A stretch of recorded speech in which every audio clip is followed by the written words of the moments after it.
السلام علیکم ورحمۃ اللہ وبرکاتہ۔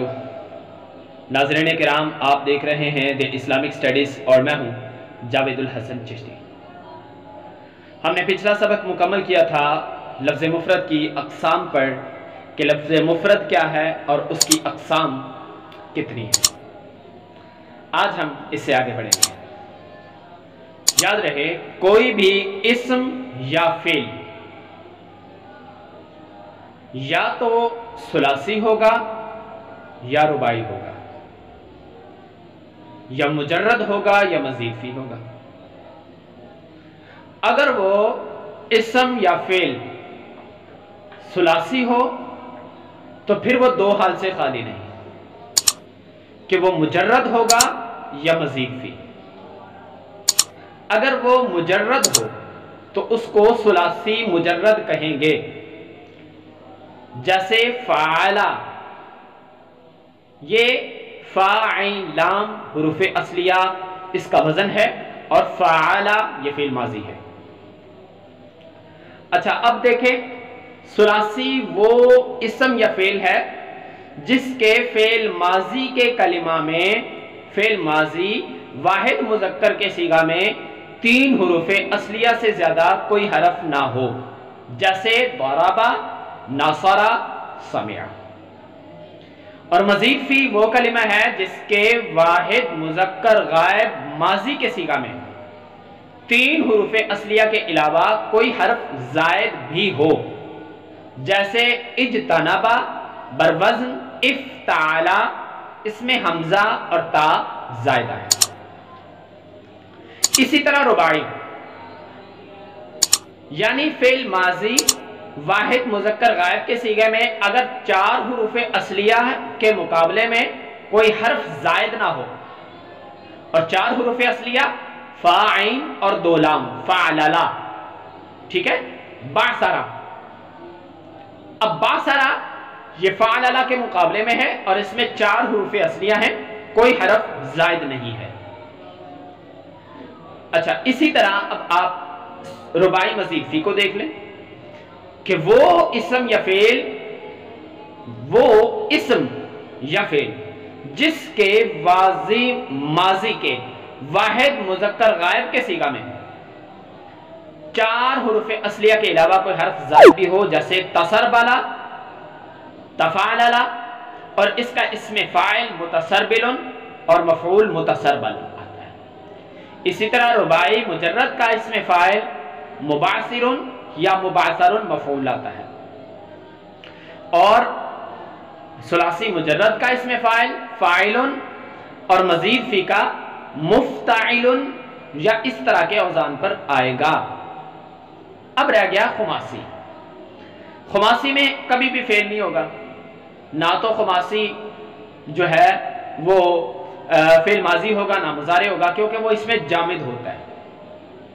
اس میں بھی جس اسم کے 5 حروف اصلیہ کے مقابلے میں کوئی حرف زائد نہ ہو، جیسے جحمریشن بروزن فعلالیلن، فا عین اور ٹرپل لام، اور اسی طرح خماسی مزید فی جس میں 5 حروف اصلیہ کے علاوہ کوئی حرف زائد بھی ہو، جیسے خندریسن بروزن فعللیلن، خندریسن بروزن فعللیلن۔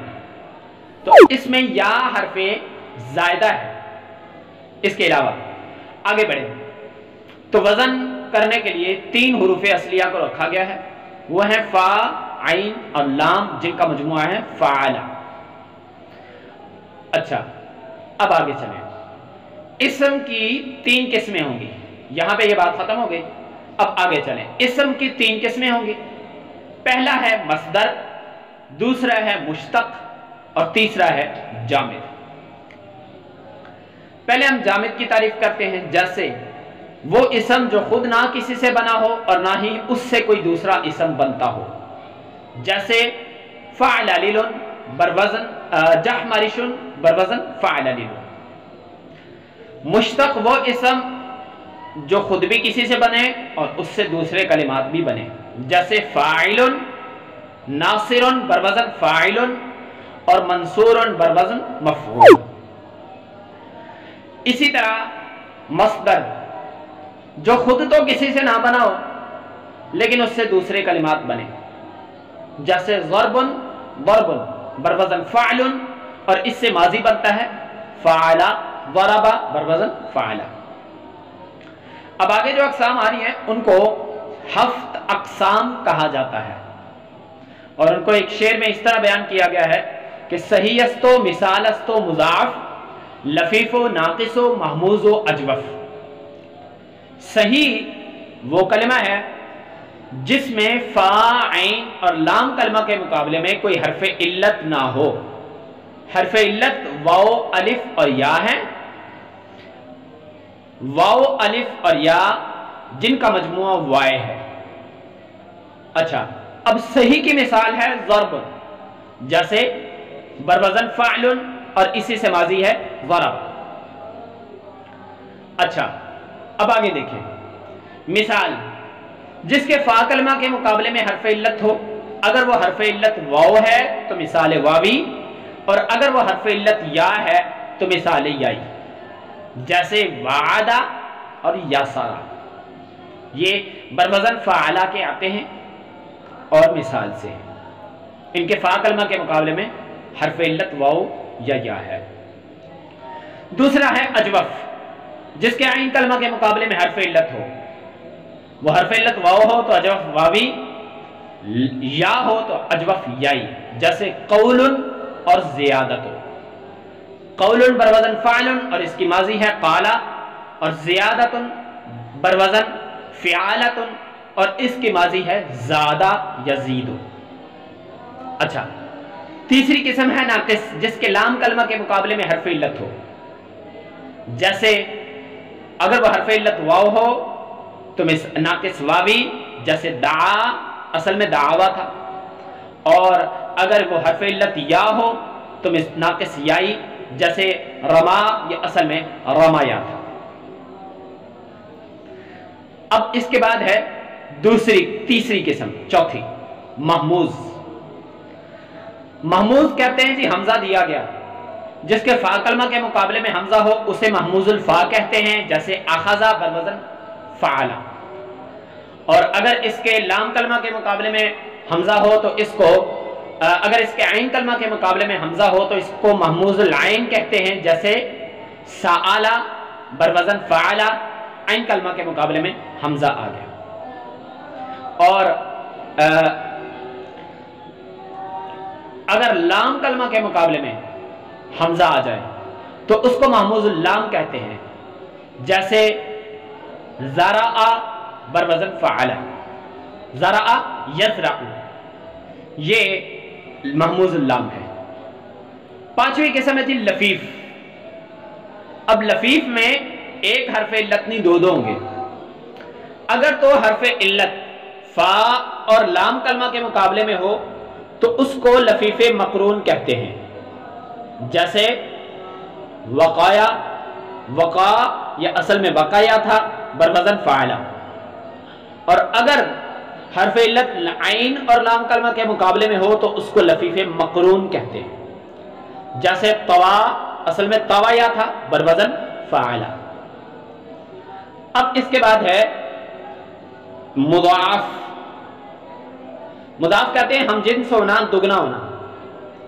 اگر دو حرف ایک جنس کے کسی کلمہ میں جمع ہو جائیں تو اس کو مضاعف کہتے ہیں، جیسے مدہ اصل میں مادہ تھا، اور اگر یہ ثلاثی ہو تو اس کو مضاعف ثلاثی کہیں گے، اور اگر یہ رباعی ہو، اگر مضاعف رباعی ہو تو پھر اس میں یہ ہوگا کہ اس کا فا اور لام اول، عین اور لام ثانی ایک جیسا ہوگا، جیسے سرسرا بروزن فعللا۔